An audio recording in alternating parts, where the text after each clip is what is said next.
Hi dear friends, എല്ലാവർക്കും അങ്കീസ് ഗാലറിയിലേക്ക് സ്വാഗതം.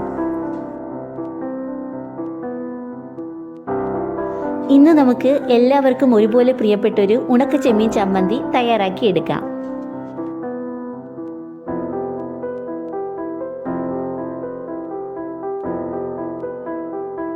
ഉണക്ക ചെമ്മീൻ നന്നായിട്ടൊന്ന് കഴുകി വൃത്തിയാക്കിയതിന് ശേഷം ഒരു ഫ്രൈ പാനിൽ ഇട്ടൊന്ന് ചൂടാക്കിയെടുക്കാം.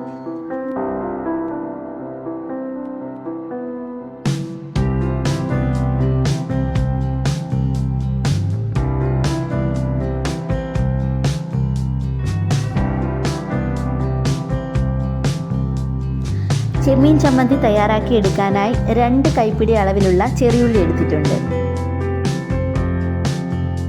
ഇനി ഇതിലേക്ക് വേണ്ടത് 1 മുറി അളവിൽ തേങ്ങ ചിരകി എടുത്തതാണ്. മിക്സിയുടെ ചെറിയ ജാറിലേക്ക് തേങ്ങ ചിരകിയതും ചെറിയുള്ളിയും ഇട്ടുകൊടുത്ത് നന്നായിട്ടൊന്ന് ചതച്ചെടുക്കാം.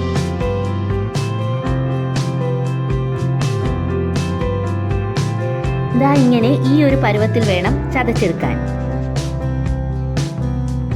അതിനുശേഷം ജാറിലേക്ക് നേരത്തെ ചൂടാക്കി വെച്ചിട്ടുള്ള ഉണക്ക ചെമ്മീൻ ചേർത്ത് കൊടുക്കാം.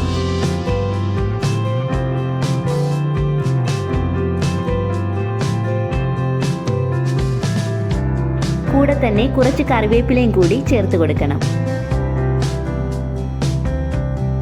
ഇനി വേണ്ടത് 1 ടീസ്പൂൺ അളവിലുള്ള മുളക് പൊടിയാണ്. ഇത്രയും ചേർത്ത് ഇതെല്ലാം കൂടി നന്നായിട്ടൊന്ന് ചതച്ചെടുക്കാം.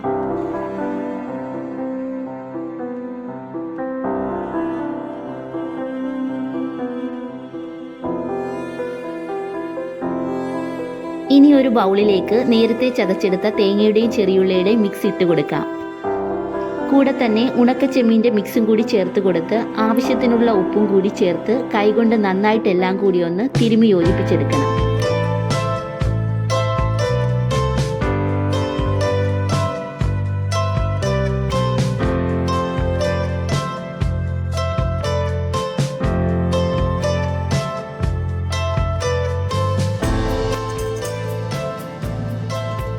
ഇനി ഒരു കടായിലേക്ക് 2 ടേബിൾ സ്പൂൺ വെളിച്ചെണ്ണ ചേർത്ത് കൊടുക്കാം. എണ്ണയൊന്ന് ചൂടായി വരുമ്പോഴേക്കും 1/2 ടീസ്പൂൺ കടുകിട്ടൊന്ന് പൊട്ടിച്ചെടുക്കണം. കൂടെ തന്നെ കുറച്ച് കറിവേപ്പിലയും കൂടി ചേർത്ത് കൊടുക്കാം.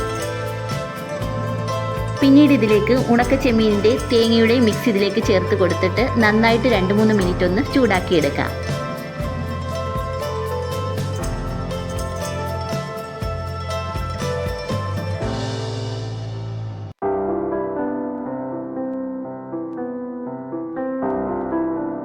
ദാ ഇപ്പോൾ നമ്മുടെ വളരെ ടേസ്റ്റി ആയിട്ടുള്ള ഉണക്ക ചെമ്മീൻ ചമ്മന്തി ഇവിടെ തയ്യാറായി കിട്ടിയിട്ടുണ്ട്.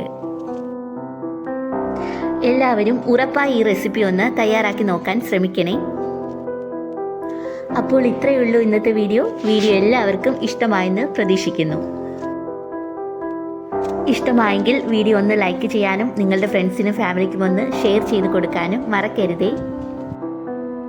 ഈ ചാനൽ ഇതുവരെയും സബ്സ്ക്രൈബ് ചെയ്യാത്തവരാണെങ്കിൽ പ്ലീസ് ഒന്ന് സബ്സ്ക്രൈബ് ചെയ്തേക്കണേ. കൂടെ തന്നെ തുടർന്നുള്ള വീഡിയോസിൻ്റെ നോട്ടിഫിക്കേഷൻസ് ലഭിക്കുന്നതിനായി ഓൾ എന്നുള്ള ബെൽ ബട്ടൺ കൂടി ഒന്ന് പ്രസ് ചെയ്തേക്കണേ. ഒപ്പം നിങ്ങളുടെ വിലയേറിയ അഭിപ്രായങ്ങളും നിർദ്ദേശങ്ങളും കമൻറ്റ് ബോക്സിൽ കൂടി ഒന്ന് അറിയിക്കാൻ മറക്കരുതേ. താങ്ക്